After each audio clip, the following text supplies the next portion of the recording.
আওয়ামী লীগের সাধারণ সম্পাদক ওবায়দুল কাদের বলেছেন, দেশ শান্ত হবার পথেও যারা ফের আন্দোলনের ডাক দিয়ে যাচ্ছে তাদের উদ্দেশ্য দেশকে ধ্বংস করা আর পেছনে দরজা দিয়ে ক্ষমতায় আসা।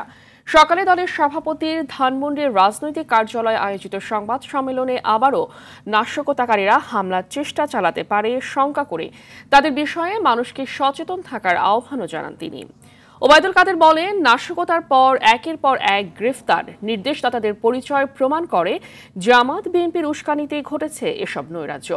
এ সময় পরিস্থিতি স্বাভাবিক রাখতে সবাইকে কারফিউ মেনে চলার আহ্বান জানান আওয়ামী লীগের সাধারণ সম্পাদক।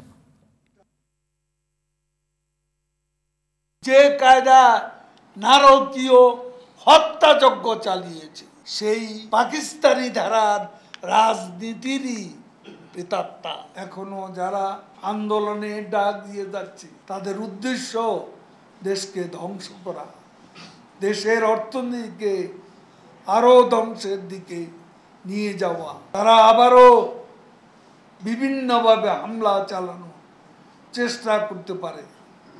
দেশের জনগণের প্রতি আহ্বান, যেখানেই এই অস্ত্রধারী ক্যাডারদের দেখবেন, তাদের তথ্য আইন শৃঙ্খলা রক্ষাকারী বাহিনীগুলোকে দিয়ে সহযোগিতা করবেন।